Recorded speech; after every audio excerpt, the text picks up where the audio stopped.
Je voudrais vous parler du pouvoir. Je suis ici dans un lieu intéressant entre la Bibliothèque nationale de France et la Cinémathèque Bercy. Et dans les deux cas, il y a un contrôle des horaires qui se fait à l'entrée. J'ai déjà dit à quel point il était absurde que ce contrôle se fasse non pas à l'extérieur des bâtiments, mais à l'intérieur. À ce moment-là, il est évident que une fois que quelqu'un est armé, il entre à l'intérieur, il n'en a rien à faire des contrôles à l'intérieur. Il peut très bien, il peut tuer tout le monde et il peut notamment mitrailler tous les gens qui font la queue pour le contrôle. Mais c'est pas de ça dont je veux parler, parce que j'en ai déjà parlé précédemment dans une vidéo qui sera en ligne probablement ou autre. Mais la question c'est le pouvoir. Le pouvoir que nous donnons aux objets, que nous donnons à notre environnement, sur nous-mêmes. Nous donnons aux personnes qui sont autour de nous, prétendent nous aider, que l'on prétend aider. Enfin, bref, tout le processus du pouvoir qui est en jeu et qui fait que, effectivement, par exemple, tout à l'heure, voilà, j'étais choqué par un vigie qui, comme par hasard, n'est jamais caucasien, si on peut dire. Il y a toujours un faciès africain ou arabe, comme étrange, et qui vous dit mettez-vous à faire ici, mettez ceci ici, montrez ce que vous avez là. Bon, ça va quand on arrive dans un pays étranger et que l'on vous demande de contrôler. Mais là, c'est vraiment toute la population qui est ainsi opprimée, brimée par des consignes de sécurité qui souvent d'ailleurs ne servent à rien, comme je viens de le prouver il y a quelques instants. Elles ne sont pas adéquates, elles ne sont pas appropriées. Par contre, ce qui est approprié, c'est une façon de traiter les gens.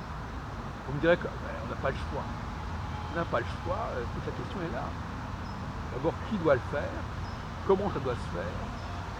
Moi, ce que je sais, c'est que ces systèmes-là sont une revanche qui est prise de la part de populations marginales sur ce qu'on pourrait appeler quand même une certaine élite intellectuelle, qui est celle qui fréquente la cinémathèque, qui fréquente la bibliothèque. Donc là, il y a quand même des rapports. J'avais déjà signalé il y a longtemps cette espèce de décalage qui existe à l'intérieur de ces endroits, entre d'un côté un public qui est relativement avancé sur le plan culturel, sur le plan intellectuel, et un encadrement de personnel qui souvent n'a pas du tout le même niveau.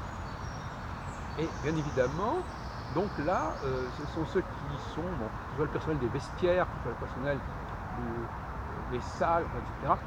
D'une manière générale, bon, il n'y a pas photo. Donc, comment peut-on gérer au mieux une telle situation paradoxale qui fait que une sorte de revanche assez mesquine, une certaine satisfaction, une certaine jubilation, je dirais même, de la part de personnes qui sont, disons, d'un degré inférieur, à l'endroit de personnes qui, a priori, occupent une place plus intéressante, plus importante. Même si, d'ailleurs, paradoxalement, ces personnes qui sont salariées ont parfois des situations matérielles qui sont plus assurées que ceux qui ont simplement une revendication culturelle et intellectuelle. C'est un autre paradoxe intéressant. Donc là, on est en pleine lutte des classes. En tout cas, il y a des formes d'intégration qui se font par en bas. Donc des personnes qui savent à peine parfois la langue et qui ont un rôle de contrôle, un rôle de vérification sur nous, auquel on accorde ce rôle, et par conséquent, on leur donne un pouvoir. On leur donne du pouvoir, dont ils peuvent abuser ou pas abuser, je n'en sais rien. Mais je m'inquiète, je m'interroge sur cette situation. C'est ça, assez étrange. Et je pose la question, comment faudrait-il agir pour éviter ce genre de situation étrange? Toi, c'est une orangerie. Et c'est pareil. Mais derrière moi, vous devez voir la bibliothèque nationale, en tout cas c'est tout à côté. Pardon, les maquettes de Bercy, un endroit charmant d'ailleurs par ailleurs. Mais quand on rentre dans ces locaux de la BNF ou de la Cinémathèque, c'est tout à fait glaçant de reconnaître. Donc il y a une espèce de contraste là entre d'un côté la nature, on est dans un endroit qui est agréable, on est près de la Seine, on traverse avec la passerelle Simone de Beauvoir, et puis quand on rentre dans ces locaux, on se sent un petit peu brimé, on se dit oh là on va encore être maltraité. Parce que c'est bien de ça dont il s'agit. On donne du pouvoir à des gens qui sont extérieurs à la société, quelque sorte. On les met au-dessus. Alors le paradoxe, c'est que justement, précisément parce que à chaque fois, je suis sûre que c'est un killer. ils sont en dehors de la société, on leur donne ce pouvoir. Il y a quelque chose d'assez étrange, quelque sorte. Oui. Parce qu'en fin de compte, au fond, l'autre jour je le disais, au fond on les traite comme des machines. En fait, on les traite comme des machines.